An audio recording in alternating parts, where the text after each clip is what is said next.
Mohammedan football technical committee থেকে সরানো হয়েছে তাদের অন্যতম ঘরের ছেলে রহিম নবীকে।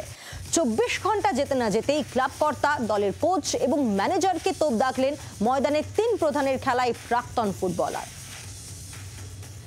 24 ঘন্টা আগেই মোহামেডানের যে টেকনিক্যাল কমিটি সেখান থেকে তাকে সরানো হয়েছে এবং সেই রহিম নবী কিন্তু মোহামেডানের তাকে সরিয়ে সাবির আলীকে আনার পর নবীর প্রতিক্রিয়া কি আমরা তার থেকে জেনে নেব।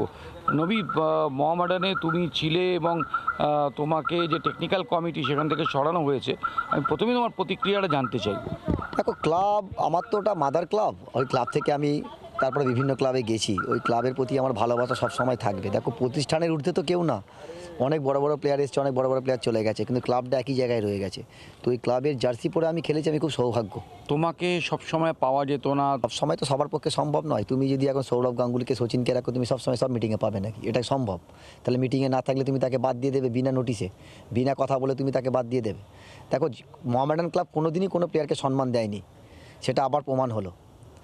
ওরা আমার সঙ্গে এটা নিয়ে আলোচনা করতে পারতো, আমার সঙ্গে কথা বলতে পারতো। দেখুন, সাব্বির আলীকে, মানে আমার কোচ, উনি সাব্বির স্যারকে এনেছে, আসুক। উনি যদি এসে ক্লাবের ভালো হয় তাহলে অবশ্যই ভালো। ওরা যে বলছে আমাদের কমিটিতে, আমাদের কোনো দিন আজ পর্যন্ত জিজ্ঞেস করুন তো যে কোন প্লেয়ারটাকে সাইন করেছে, কোনো দিন আমাদের সঙ্গে কথা বলেছে এই প্লেয়ারটা কেমন হবে না হবে? তাহলে আমাকে রাখার মানে কি? আমাদের থেকে কি ওরা খুব বেশি বোঝে? এরা কারা? যারা আছে ওখানে, যারা কমিটিতে আছে, মনে করো যারা, মনে করো সেক্রেটারি যারা আছে, দিব্যেন্দু বিশ্বাস, বা মনে করো যে কোচ আসছে, বা মনে করো কামার ভাই বলো, বা যারা আছে, ববি ভাই বলেন। আমি কি কামার ভাইকে গিয়ে বলো, কামার ভাই দল গঠন আমাকে নাও? আমাকে তুমি নিয়েছো কী জন্য সেটা আগে জিজ্ঞেস করো ওদেরকে। আমাকে বা আজিমকে কী জন্য নিয়েছে? কোন দায়িত্বটা আমাদের দেওয়া হয়েছে? এখনও অবধি কোনো দায়িত্ব আমাদের দেওয়া হয়নি। মেহেরাজউদ্দিন বাডু খারাপ রেজাল্ট করেছিল, সঙ্গে সঙ্গে তাকে স্যাক করা, মানে একটা ম্যাচ শুধু হেরেছিল, ড্র করেছিল, বাট 11টা না 12টা ম্যাচের মধ্যে 11টায় ওরা জিতেছিল, তাকে সরিয়ে দেওয়া হয়েছিল এবং তার সঙ্গে ফুল স্টাফ, মানে শুধু একমাত্র মেহেরাজকে সরানো হয়েছে। তারপরে কিন্তু যারা আছে তাদের কিন্তু কাউকে সরানো, সেখানে দিব্যেন্দু বিশ্বাসও আছে। তাহলে দিব্যেন্দু বিশ্বাস কী করে থাকছে এখনও? এটা শুধু মিটিংয়ে আসলে বলে টিমের খারাপ পারফরমেন্স যে তখন চলে এলো রহিম নবী আর আজিম। আমাদের কোন টিমের কোন ভূমিকায় রেখেছিল আমাদের? তুমি সামান্য তোমার একটা কথা বলি, আমি যখন কোনো সময় টিকিটের জন্য আমরা বলি, রহিম নবী যদি খেলা দেখতে যে আমাকে দিচ্ছে গ্যালারি টিকিট, কেন ভিআইপি টিকিট নয়? এগুলো অসম্মান লাগে না? এগুলো সবাই শোনা উচিত। রহিম নবীকে ওরা সরাবে, ওদের কী দায়িত্ব আছে ওদের? ওরা সরাবে? রহিম নবী কারোর দয়ায় বড় হয়নি বা কারোর এতে হয়নি। ও ক্লাবে খেলেছিল, ক্লাবে ভালো খেলার জন্য আমাকে সব ক্লাব নিয়েছে, এটা আমি মনে করি।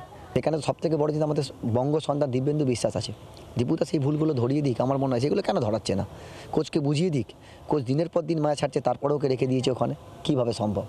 ওদের সঙ্গে আগে প্লেয়ারকে সম্মান দিতে শিখতে বলো, তারপর মোহামেডান অফিসিয়ালদেরও আগে প্লেয়ারদের সম্মান দিতে শিখুক। ক্যামেরা অমিতের সঙ্গে দেবাঞ্জন, জি 24 ঘন্টা। বাংলার আওয়াজ, বাঙালির আবেগ, জি 24 ঘন্টা।